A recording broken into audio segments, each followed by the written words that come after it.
Welcome to the Microscopists, a bite-sized bio podcast, hosted by Peter O'Toole, sponsored by Zeiss Microscopy.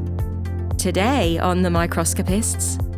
Today on the Microscopists, I'm lucky to be joined by Holly L. Aaron, Director of the CRL Molecular Imaging Center at the University of California Berkeley.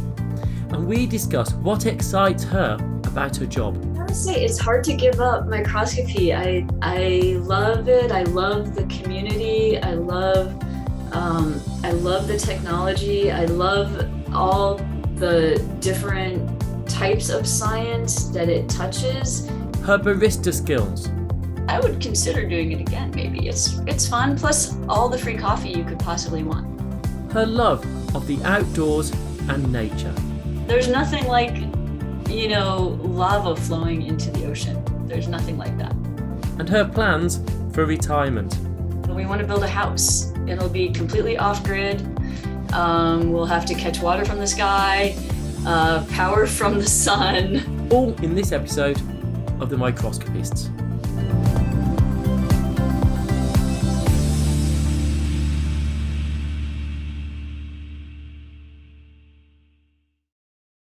Hi, Sure. and welcome to this episode of the Microscopists. I'm Peter O'Toole from University of York, and today I'm joined by Holly Aaron from the Cancer Research Lab at UC Berkeley. How are you today, Holly? I'm good, Peter. Thanks for joining me today. Actually, I wanted to grab you before you retired, because I saw that email come up. I thought, oh my goodness, no ways. So why are you retiring? Oh, that's a $1 million question. You're going to start there, huh? So, well, I didn't know it was a dark question. Yeah, go on. Why are you retiring? I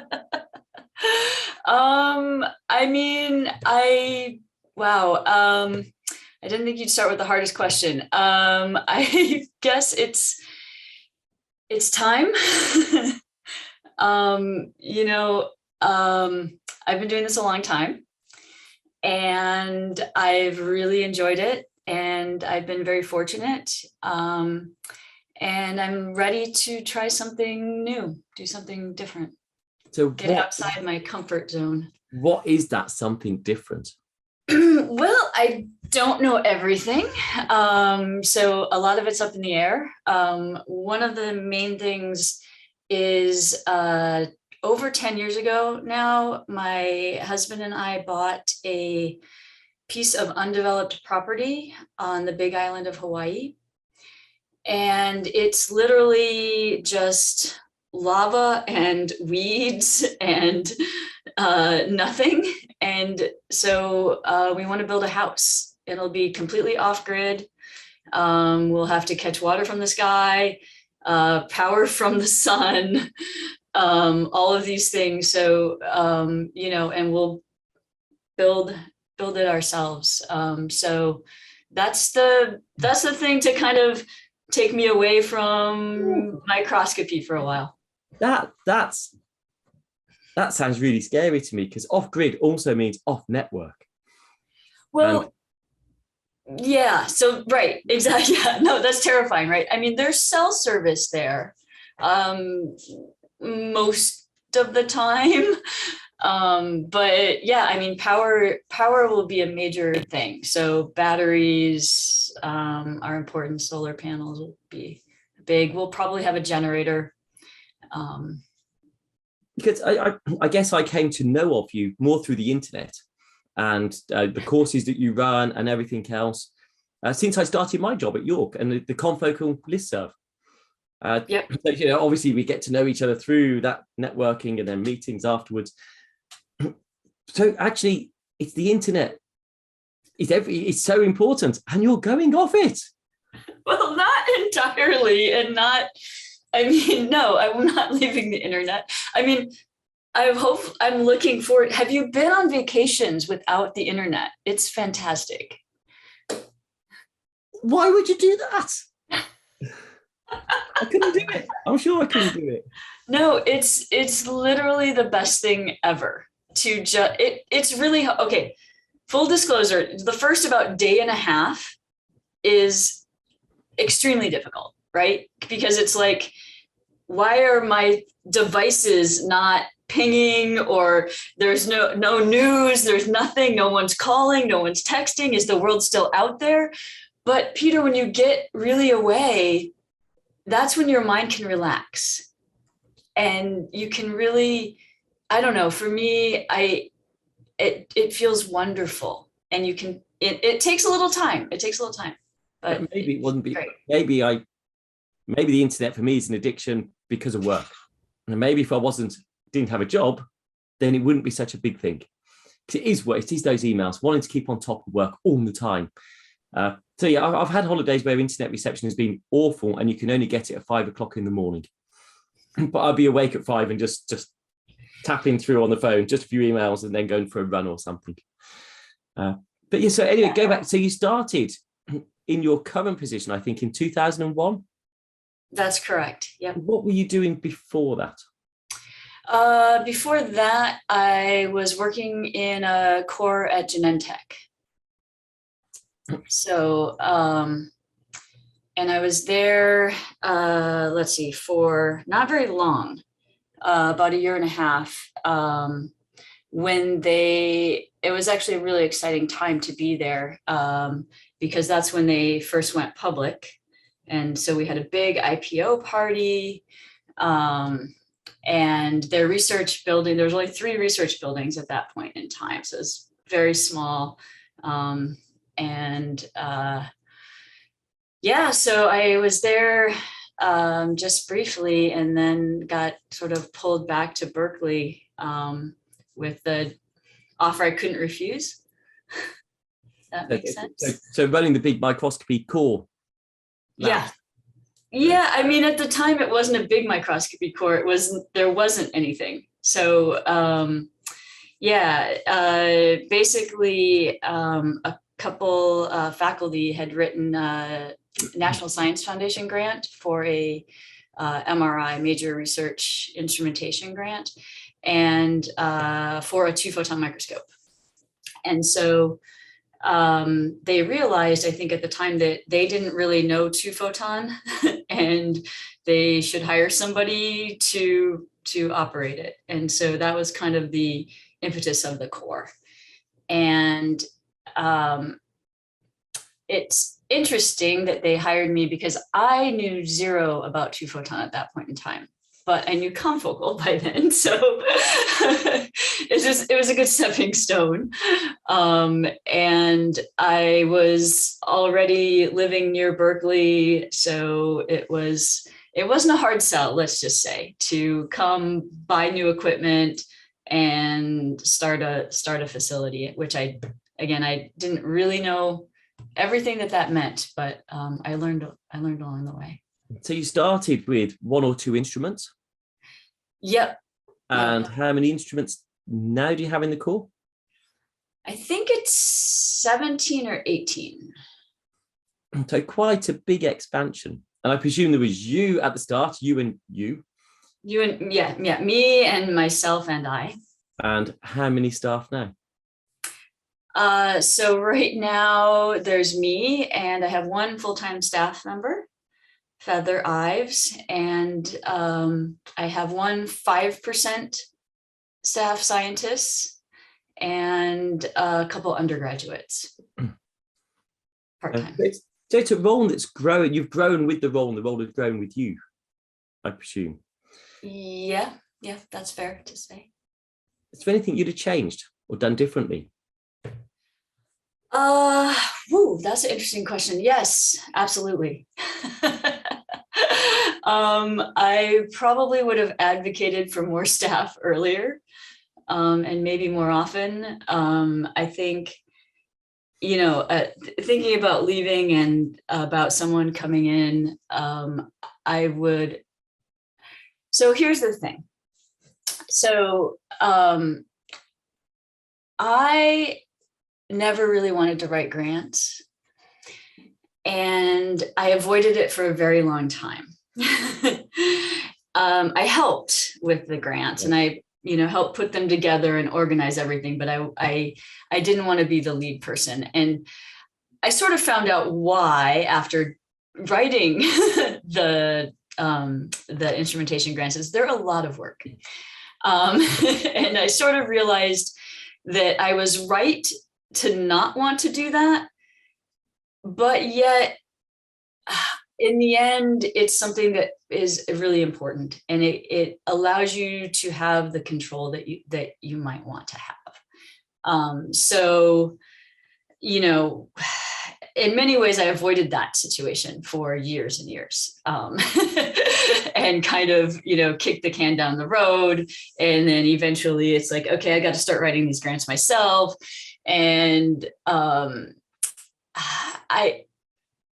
I guess, you know, someone coming in might have to think about writing grants, not just for instruments, but for personnel. And I feel like my background, that's not, so I don't have a PhD. I've never written a research grant before. So I feel that, you know, for me to write that type of grant, it's not going to go well. Okay, sure. My first instrumentation grant didn't go well either, to be honest. So, you know, I could probably learn and I could probably do it, but I feel like someone coming in who's already got a PhD, who's used to writing research statements, who might, you know, I mean, basically this job is running a lab, right? So it's similar to a faculty type position, but some of the beauty is I don't have to write grants to, you know, have staff. So, and I've enjoyed that part of it, and it's been great. But someone coming in might consider that something that they might want to do that will really help the facility, because I've been running into problems, you know, asking for more staff, and it keeps not happening. So it's like, okay, I need to take control, right? So when I can take control, that's different. Right now, I don't feel like that's something I want to do. And it's a lot of responsibility. So you write a grant, you fund someone for 3 years, then what? When the grant runs out, what's your obligation? You know, what do you do with the staff? So I just, you know, that's a problem for the next person. Do you recharge for the staff time and instrument time? So it's building up a case of getting more recharge to cover that that grant period for that person. Yes, but the reality is recharge doesn't cover all of even my salary and my full-time staff's salary. So, you know, we are partially covered by institutional funds. Yeah. Which I think most are. The vast majority certainly have a percentage, because science is always going to be unfunded work that comes in. You have to subsidize to an extent, and that's where that subsidy can be very useful. So what got you interested in microscopy to start with? What got me interested in microscopy? It was kind of an accident. Okay. Well, a good accident. I mean, yeah, no, a great, like the best accident of my life, for sure. I graduated from college with a degree in biomedical engineering. And at a time when that was not really an undergraduate degree. And my degree was combination biomedical and electrical engineering. I wanted to be a biomedical engineer. There were no jobs. I could have gotten a job as an electrical engineer designing circuits, but I didn't want to design circuits. So at the time, I went with my boyfriend to graduate school because that seemed like an okay thing to do. And entered a master's program in biomedical engineering, because surely that was going to improve the job market, right? Kick the can down the road, basically. And after that, I still couldn't find a job. So eventually, I somehow applied for a job in a neuroscience lab that was looking for microscopy support and computer support. two things that I really maybe I didn't really know a lot about. But I was decent with computers, right? So I was like, Okay. how hard can computers support you? I can solve your printer problem, no problem, right? And microscopy, sure. I've looked through a microscope. How hard could that be? So I applied for this job and I didn't get it. And fine, I had applied for a lot of jobs that I also didn't get. And so I started baristaing at Starbucks. That's what one of my sons are doing at the moment.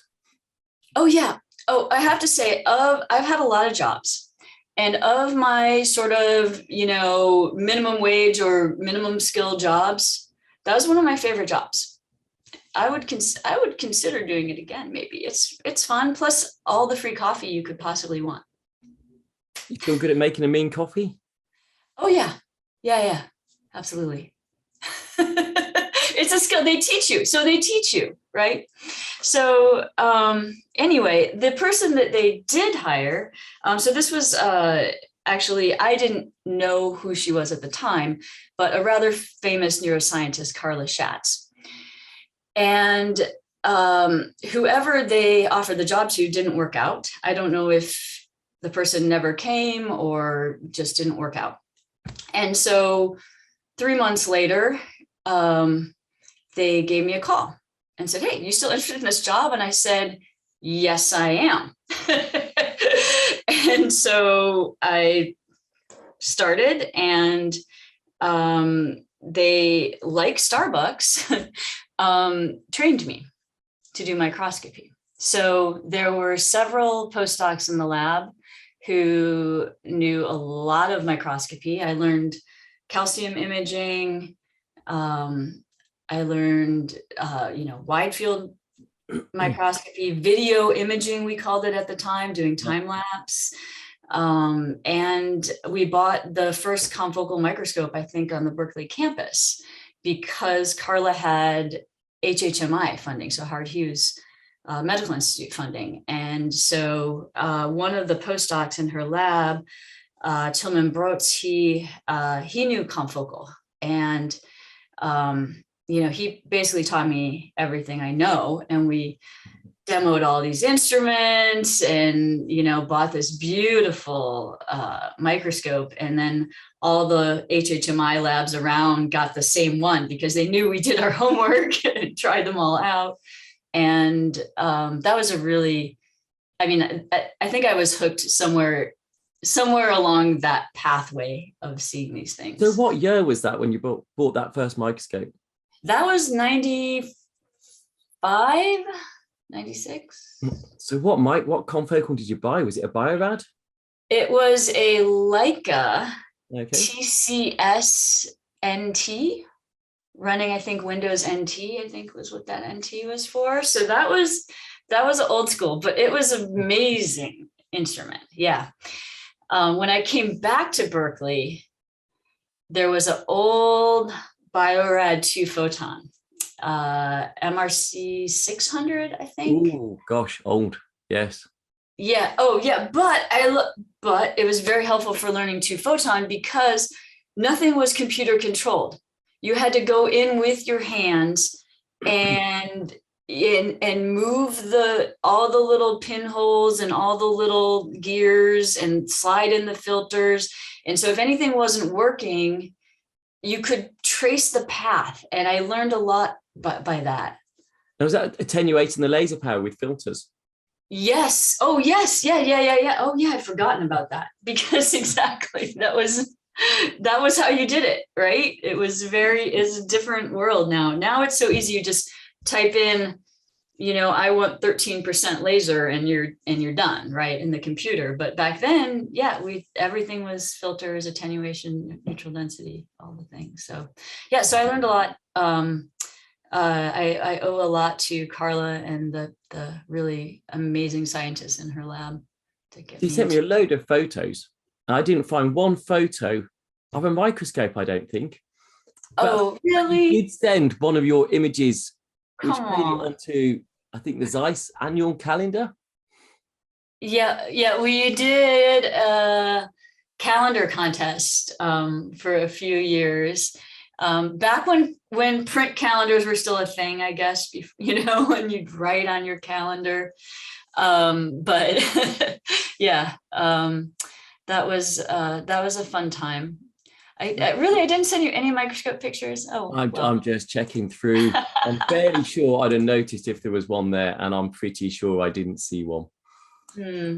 No, none there. Can you believe it? All those photos and not one of a microscope. You did send me one though, of which I presume is your pet cat. One of my cats, yeah. So how many cats do you have then? If that's one of them, just two for the record. I'm not a crazy cat lady yet. That's also one of my future goals, is to have more cats. On the island of Hawaii. Yeah, exactly. Yes. We have, a few acres of land. So my husband always said, right now he says no more cats than people. So that's why we're limited to 2. But once we have more space, then he says 1 cat per acre. Okay. I guess the cats are policing it for you to some degree. Well, maybe they'll keep the rat population down. Who's to say? So you also sent another picture, which is the opposite contrast to what I presume Hawaii is like. Yes, that is that's our pickup truck buried under about 5 feet of snow in Tahoe. It's huge. That amount of snow is monstrous. I just love the way the wing mirror isn't touched, but the rest of the truck is just gone. Yeah. There is a pickup truck under there. It was very hard to, actually, that day we did not go snowboarding because we couldn't get out of the driveway and they hadn't plowed the road. So. Oh, sorry, that was a false picture. So this is your husband you were talking about. That's my husband. Yep. And that's us cooking, and drinking. I say I'm looking for the food, and there seems to be a lack of food, but there's definitely a drink there. So what's your favorite tipple then? I mean, that actually, I don't know what I'm drinking there. That could be a gin martini of some nature. But we like a gin tonic. I like any kind of fancy cocktails. Okay. And this is the one I was looking for then, which is you and snowboarding. So you do a lot of adventurous outdoor activities. Well, I love to be outdoors. So yeah, I love nature. I love being outdoors, so I snowboard, but I also want to learn how to surf. I'm hoping maybe there'll be some parallels there, but I'm not sure how much that will be true. I have to ask, how close is the house you're going to build to the coast? So we're up about 600 feet, I think, at the bottom, 600 feet. But it's a dirt road to get down to the ocean. It probably takes about 15 or 20 minutes. So not too far. Now that's closer than the mountains. Yeah, 15, 20 minutes by car, I presume. Yes, by car. Otherwise, that'd be very steep to get there otherwise. Oh, yes. Yeah. So talking about outdoor activities and some of your hobbies, if I can just find the correct picture for this. So the first one here is yourself. I'm not an expert in America, so where is this? Yeah, that is in Sedona. So that was a road trip we took during the pandemic. Ended up, actually, we were planning to go through Bryce and Zion, but it was too cold. So we were renting a little travel trailer, and the people we were renting it from did not want us to get below freezing. So we headed south instead and ended up in Sedona and did some hiking there. It was chilly there too, but not too cold. Yeah. The trailer? Yeah, that's travel trailer. Yeah. That's in, I think, going through Yosemite. Which looks very quirky. And actually probably explains this tent, which looks like it is absolutely freezing. So I presume this wasn't the same place, because this looks absolutely freezing. Yeah, no, that was a backpacking trip. That was my best friend's 50th birthday. She wanted to go backpacking in Canyonlands in Utah. And it was funny because when we left, it was sunny and warm. And the night of her birthday, she woke up to snow, and she was the happiest person in the world. She's like, I can't believe it snowed for my birthday. She was so happy. I had never camped in the snow, and it was, I've been on, I think, less than 5 backpacking trips anyway. So I was pretty surprised at the snow, but the snow was actually warmer than the night before, because it had gotten cold. Yeah, because the wind that comes with it and everything as well. Exactly. Yeah. This other picture is good if I just move out of the way, because what on earth are you doing where are you? What are you doing in this picture? I think that's also Sedona, me being silly. So it's funny. I don't have a lot of photos of myself. I'm usually the one snapping the pictures with my camera, but if there's an opportunity to do a silly pose, I can't usually resist the urge. Which actually, you are incredibly flexible, as this picture shows. That's from yoga. Yoga is good for flexibility and occasionally strength. So I'm going to ask you, I presume yoga is a very good way to relax at the end of a day or after a stressful time. When has been the most challenging time that you found in your career? In my career, I mean, there's been ups and downs. There's been a lot of challenging times, a lot of stressful times. Certainly,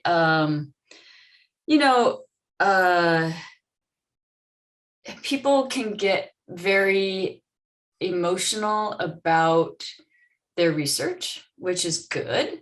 They're invested. And one thing I will swear is always the case, that the biology is very hard, and the biology is never going well. And all this time, the microscope's working fine. As soon as the biology is perfect, it's 100% guaranteed that the microscope will not work. So, for me, I'm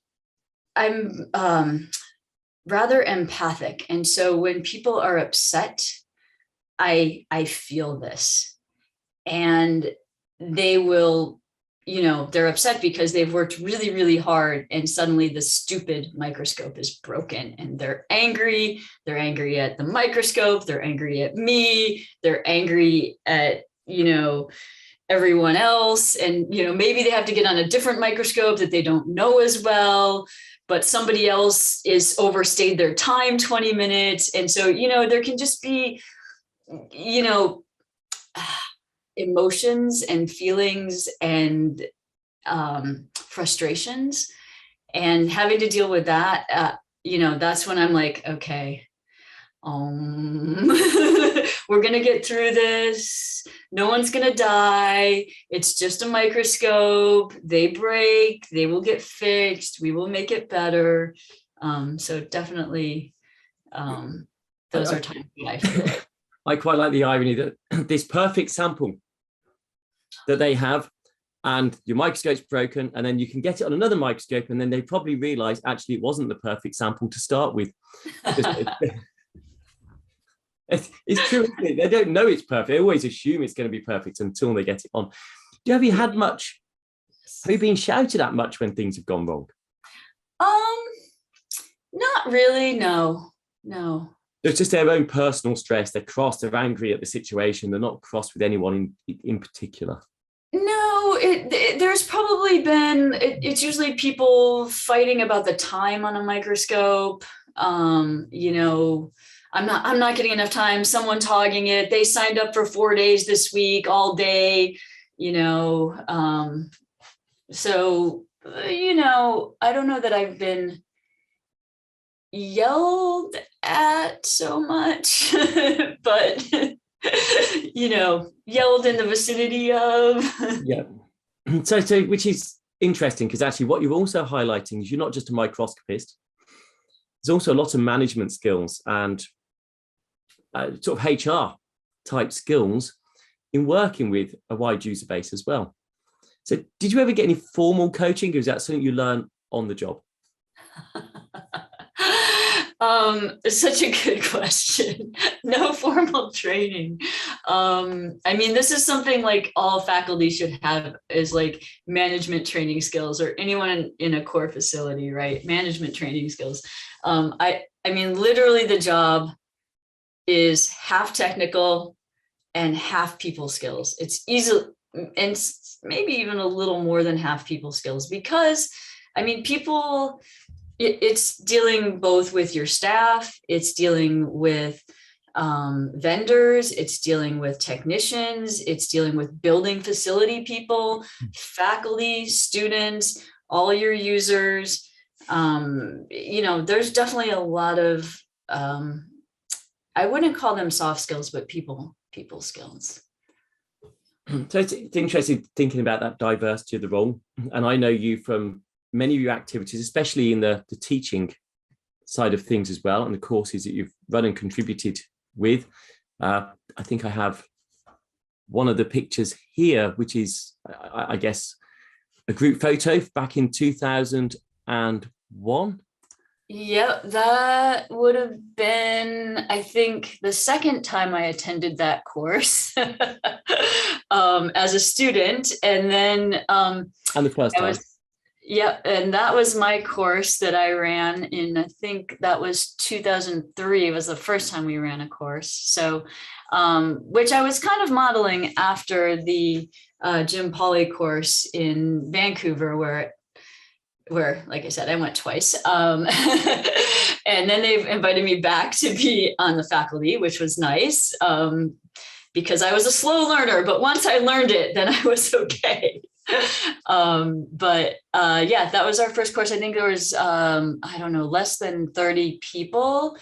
That was what became the Advanced Imaging Methods workshop, which will be virtual in 2022, but our last one was 2020. We did it right before the shutdown. We had about 250 people in Berkeley, so it kind of ballooned into a fairly large event. That's another, exactly, people skills. You have to work with venues, vendors. We brought in food. That was kind of fun because we got to, in some ways do what we wanted to do, make the event what we wanted to make it. We could invite who we wanted to invite. And really, like, yeah, I enjoy organizing that meeting, and hopefully providing a service to people. We started it because we had instrumentation that we really weren't getting enough use on, and really didn't know all the things that we could do with it. And so at the time, Wolfgang Becker, whose system we had, was out visiting, and he would come every year and kind of tweak up our system and get it running top notch. And, I said to him, we really don't know enough about how to use this lifetime technology. And, we're doing pretty good with confocal, 2-photon. People kind of understand that, but we're not really getting this other dimension. And so he was like, would you consider having an event? And I was like, yeah, we wanted to have some sort of workshop. I'm just not really sure how to do it. He's like, I will give you $10,000 to organize one. And I said, that's exactly how much money I need to do it. Not knowing anything. No.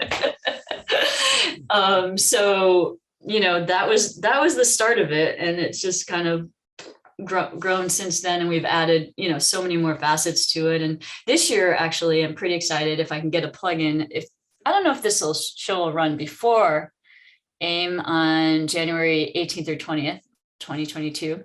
But if it does, I'll have to tell people to come, because we're really going to focus on tutorials this year, and like more hands-on and demos from both our sponsors and vendors, as well as from experts in the field. So software, there's going to be software demos so you can follow along and learn Nepari and Fiji, and and there's going to be a great tie-in to the Nature Methods focus on the quality and reproducibility that just came out in December.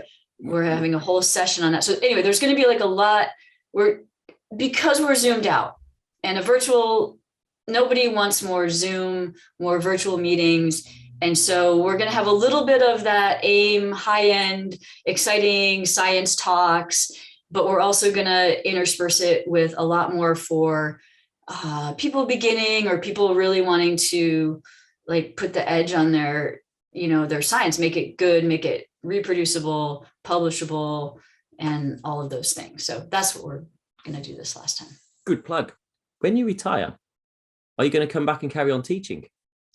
That is one thing I've thought about as maybe a sort of post-career stay in the game. I mean, I gotta say, it's hard to give up microscopy. I love it. I love the community. I love the technology. I love all the different types of science that it touches.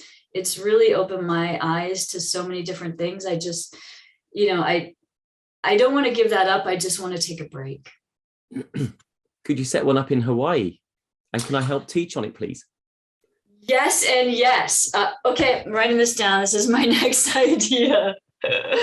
Hawaiian microscopy conference. Yes. I think you've got to have you're away from everything. Yeah, that's like an advantage of these again, in-person focus workshops where people are together, and that's where a lot of collaborations happen and people meet each other and ideas spark and things happen. And, that's exciting to see. And yeah, if you could sequester where there's hardly any internet, then we have to talk to each other.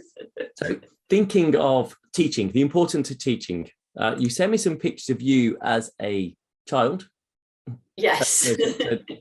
I've only got one or two of these, but this one probably you're half missing. Space station. Yeah. So when you were young, what did you want to be? Well, let's see, at that age, maybe an astronaut. That was pretty young. Yeah. So you wanted to be an astronaut. So what inspired you to go into science? I know astronauts science, as in for the life sciences and micro. No. So the other photo you showed me with the butterfly net, and my dad.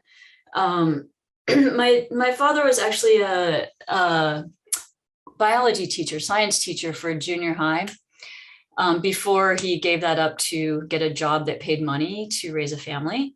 And I had a really big butterfly collection, actually butterflies and insects. So I had a bunch of beetles and all sorts of weird bugs. And I pinned them all into boxes and labeled them. And I was pretty intently nerdy about it. And, we would go camping. So we lived in Michigan in the Upper Peninsula, and there's not a lot going on there, but there's a great outdoors. So that was, my inspiration for being outdoors. I love to be outdoors in nature and just looking at things. There's so much to see. And if you just look, and so, we would, catch butterflies. And one time I had this idea that if I got enough fireflies in a jar, I could make a lantern out of it. Of course, it didn't quite work out that way. The little children's programs always show that. I know. It doesn't work. They're really not that bright. And also they signal their, it's like their sex thing, right? They're flying around, or they're on the ground flashing, the ones flying around, or vice versa. I don't know. But anyway, it's like, wow, it's just so, there's so many fascinating things. So I think from a very young age, I was destined to go into science. So who else has been maybe the biggest inspiration on your professional career since then? Oh, biggest inspiration. Wow. That's a good question. I mean, I would say there's been a lot of people who've been inspirational to me through the years. I mean, Carla Schatz, when I worked in her lab, and her post, I worked closely with Marla Feller, who's now faculty at Berkeley as well. They were both very inspirational, just in terms of how bright and thoughtful they were about things. That's certainly the case. In microscopy, I mean, there's a lot of people that I really look up to, like Alison North has always been kind of one of my heroes. Claire Brown is another one. There's some younger people now too that I don't know if that's fair to say I draw inspiration, but like Yuri Manor down at Salk, they're just doing all these like really cool, amazing things. And it's like, I don't know, it's like, wow, that's so cool. It's just such a great time to be in microscopy. So yeah, I draw inspiration from. Out of all the microscopes you've had, which has been your favorite? Do you have a favorite? I do. You're not supposed to have favorites with your children. But I really enjoy the light sheet because it's like super fast confocal, it's just, when it works well, it's beautiful, it's seamless. That's probably my favorite. It's not a bad choice. So some quick fire questions. You got any bad habits? A lot. Oh, go on. Well, I don't know. Earlier you asked me about my drinking. That's definitely not a good habit. Okay. How often? Go on, how often do you drink? Often. Is that once a week, twice a week, 5 times a week? Yes. All of those. Okay. Carry on with your bad habits. We'll come back to that. Other bad habits. Let's see. I don't know. That's probably the worst habit. Yeah, but we all share that with you. Okay. So it's just not different. Yeah. Yeah, I bet 50% of the listeners and viewers are thinking, we're with you on that one. Yeah. And then 50% of those are thinking, is that a bad habit? Oh, no. Didn't know that was a bad habit. Yeah, no. Probably not a good habit. Yeah, it's a good idea to drink to that bad habit. Well, for me, it's still morning, Peter. This is water. I promise it's water. Okay. Okay. Beer or wine? Sorry? Beer or wine? Beer or wine? Tough call. Yes. Yes, please, on both. If I had to pick, I'm leaning wine these days, but it could go back the other way. Red or white? Red. Much better choice. Okay with that. Tea or coffee? Oh, coffee. So you do drink soft stuff still. So just check it. Yeah. Well, there's the caffeine, there's the up, and there's the down, right? There's caffeine for up, alcohol for down. That's combination can work quite well. See, espresso martinis. All right, I'll try that. I'm writing this down. Conference in Hawaii and espresso martinis. Tell me you've had an espresso martini. I don't think so, no. Oh my giddy aunt. Straight after this, you'll love it. I promise. Okay, I'll try it. Yeah, so that'd probably be my advice at the end of a night. Okay, that might confuse me because it's like, am I going up or down, up or down? Yeah, I use a decaf for the coffee bit part of it, but there you are. Moving on very swiftly because that's not it. What's your favorite food? Favorite food? I love all foods. So the next one is what don't you like, and there's nothing you don't like. I mean, there's things I'm not super big fan of. Go on. But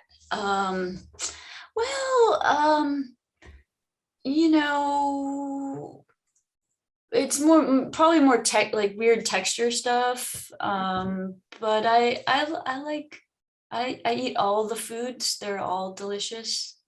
I like Thai food. I like Indian food. I like pizza. Pizza. What's your toppings?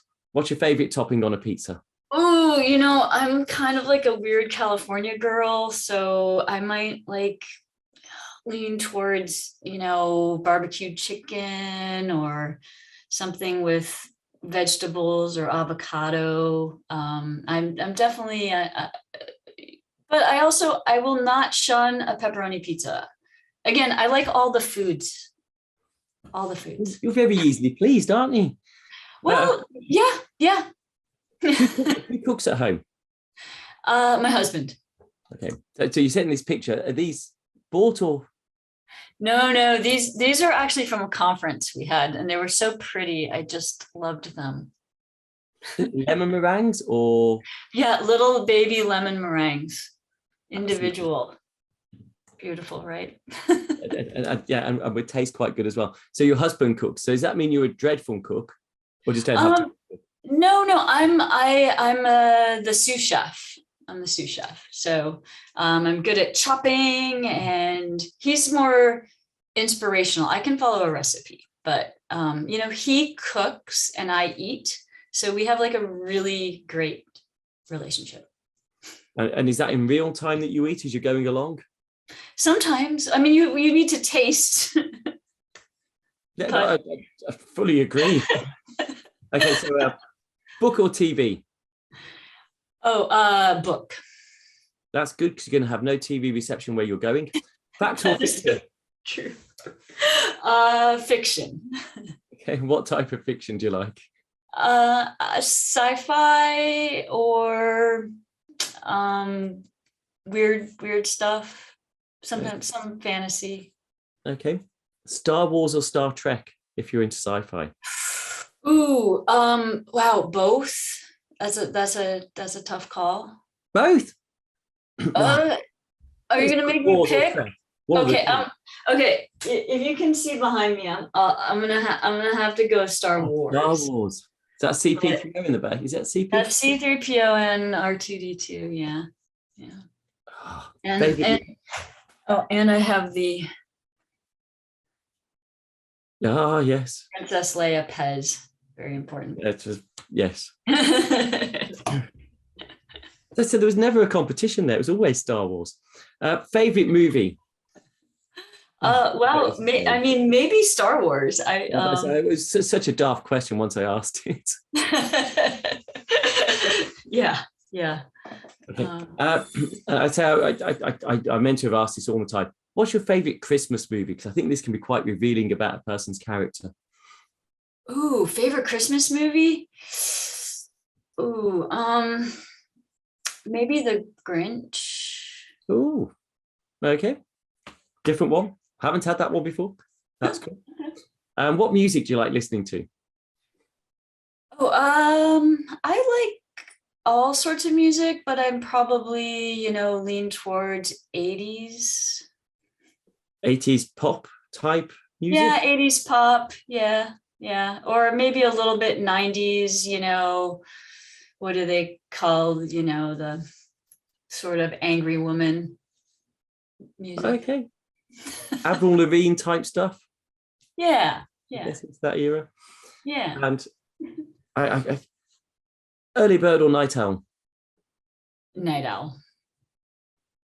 And if you could meet anyone, who would you meet? Anyone live or dead? Yeah, go on, make it live or dead. Live or dead. You can have one of each. Oh, I could have a live person and a dead person. Yeah, why not at the same time? Go for it. Ooh, Barack Obama and Maria Geppert-Meyer. I'm glad you said so, because I thought if you choose two live people, I'm going to ask who's died that I didn't know about. Oh.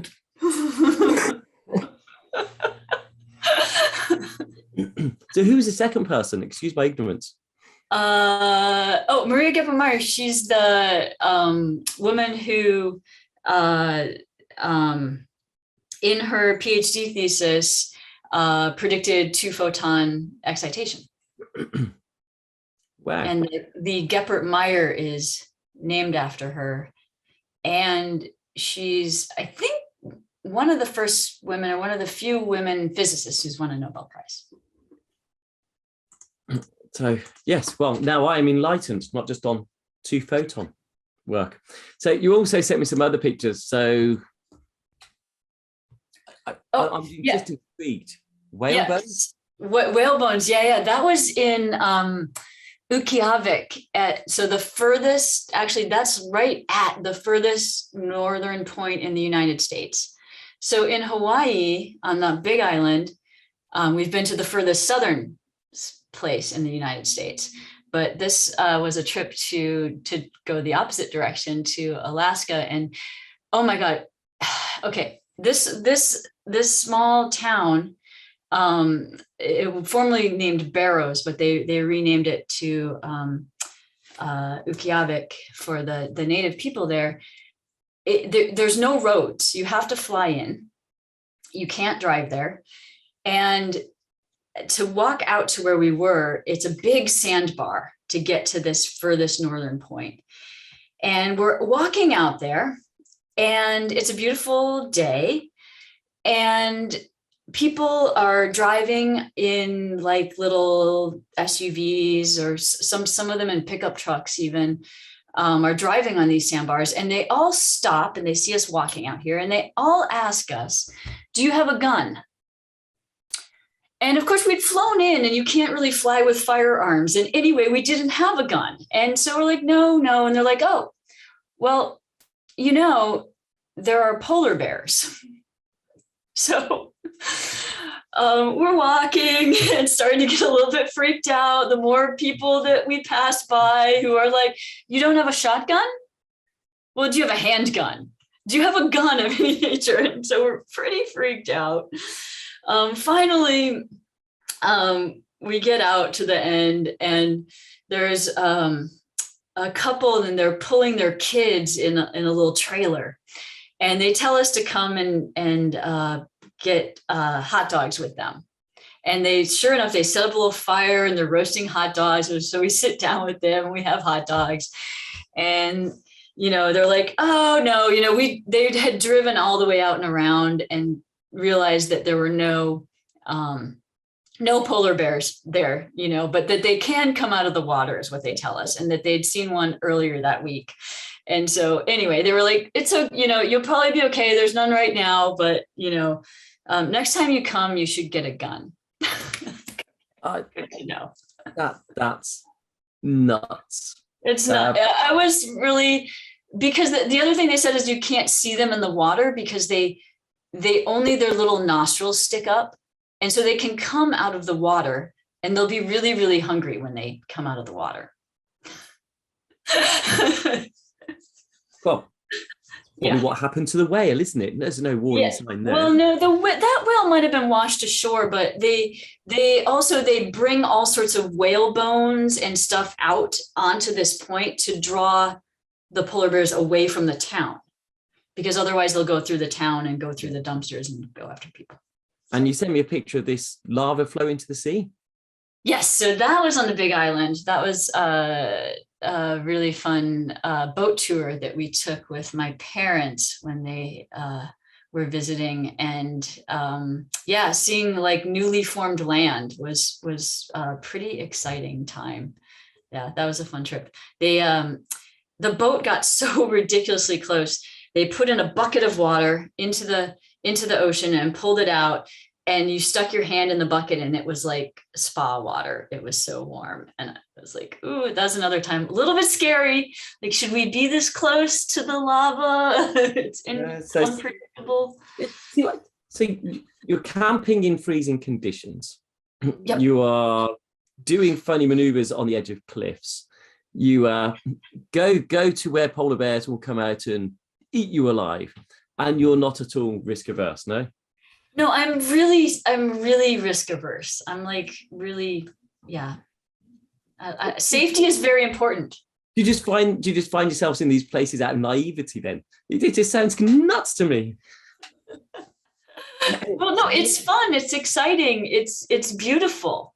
There's nothing like, lava flowing into the ocean. There's nothing like that. So you also sent this photo, which is not a microscope image. No, it's not. But it makes me look like I've got a fantastic, fun green hairdo if I sit in the middle of this. There you go. Yeah, that looks cool. It's a beautiful photograph, though. Yeah. It's just a plant that was from the backpacking trip in Utah. Yeah. And back to the microscopy side, you sent me one of the most horrific. Oh, see, I did send a microscope picture. You did. Well, it's so this is the inside. It's the filter turret inside of microscope. Oh my God, what happened? Isn't that horrifying? Yes, that's horrifying. Yeah, that's the condenser from one of my microscopes. For some reason, it wasn't turning, and we took it apart, and that's what it looked like inside. A lot of salty water had leaked in and just pretty much destroyed it. But it got cleaned up, and it worked again. So, ooh, thinking of salty water. Yeah. And you love your multiphotons. Yes. We had someone doing time lapse on our multiphoton peristaltic pump. Mm-hmm. That wasn't pumping the media, it was culture media, wasn't pumping it into the dish, but was pumping it onto the microscope, invert multiphoton, and it went down, lenses, below the lenses, the works. And then they never told us about it. That is the thing that drives me crazy. Just tell me. This is what I tell all my users. Just if you've done something terribly stupid or wrong, please come and just tell me, right? Tell me sooner, because you know what? You can clean that up a lot easier, quick. If you just leave it, it's gonna rust. It's gonna rust. Yeah, rust, sticky, and then when the condenser doesn't, the filter turret didn't move. But why is it not moving? Why is it not moving? And we had, fortunately, Zeiss were really great. And then they sent an engineer down and they took it apart and goes, oh my goodness, what's happened here? And we thought, oh, we have no idea. And then we heard rumors of who'd done this. So we went and found the culprit. And one thing we didn't do was shout at them. We actually said, look, this has happened. It's fixed. We're getting it fixed. Just next time, just tell us. To be a lot easier to fix. And we wanted to make a point of not being cross with them. Really to show that actually it's not about that. It's just about tell us, we're not cross now that you didn't tell us. Just tell us and make sure everyone knows. And we've used that story, and that person has never lived that down. Because they went off, they came back, and they're still the person who perfused the microscope. Yeah. No, it's a good lesson. And I will, there was one time they did the right thing. They came to me and told me what they had done. And what they had done was they had a metal dish, a heater, warmer, and they'd moved the objective, it was upright, to the side so they could, relocate their little tissue in the middle. And then they hadn't moved it back into position when they went to focus. And so the objective hit the side of the dish and felt resistance when they're focusing, but kept focusing until he heard a crack. And then it dawned on him to look, instead of looking through the eyepieces, to look down at what he had done. And I really had to hold it together because I didn't yell at him, but I said, "Thank you very much for letting me know. Now I really need you to leave now." I was just like, okay, hold it together. He did the right thing. He told me right away, we'll get it fixed. It was just the front lens that was cracked. We, sent it in for repair. So it wasn't their dish that cracked. It was the lens that cracked. It was the lens, the front lens cracked. Oh, ceramic tipped objective. Yeah, so yeah. It kind of, he really had to crank on it. That was, yeah. Oh my goodness, and that is worth what, $6,000, $8,000? Yeah. I mean, they repair it for a lot less than original cost. I think it was like $2,200 to repair it. So it was a cost, and then then we were without that objective for a while, which was really the worst part, both for him and for any of the other users who needed that objective. So but no, I've never yelled at anyone. I've made a lot of mistakes myself, I'll be the first to admit, yes, I have left the lamp on overnight. Sometimes we forget. We try to make it easy for you to remember, but, I don't, there's no point in yelling. That doesn't help. We are coming up to the hour already, which is nuts. And you sent me this, which says, "Look for truth." I thought it was a really quirky through. Where do you see the future of microscopy going? Ooh, wow, that's a good question. I mean, future is very bright, I think, for microscopy, right? So, pun. No, I was already there. Pun semi-intended, but on the same wavelength, Holly. On the same wavelength. We're on the same wavelength. Yeah. With everything coming,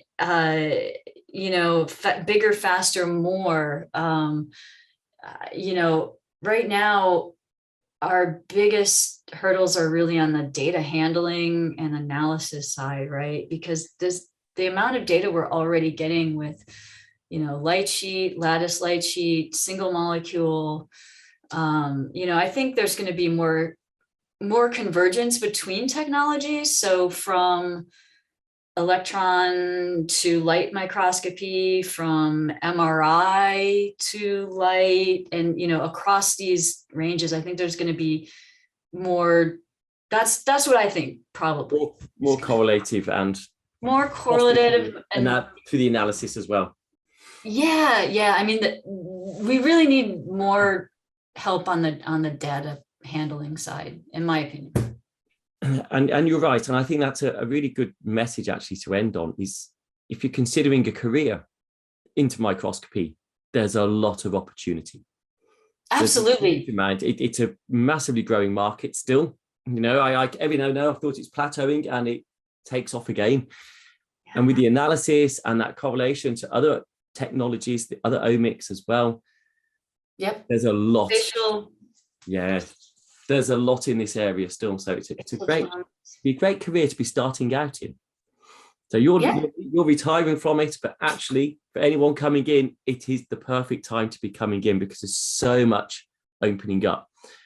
I would say it's harder because the diversity is increasing so much compared to what we had. Oh, absolutely. Yeah.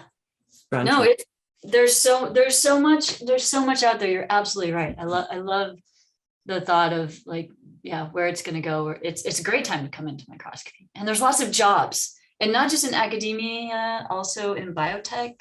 It's big everywhere. Yeah.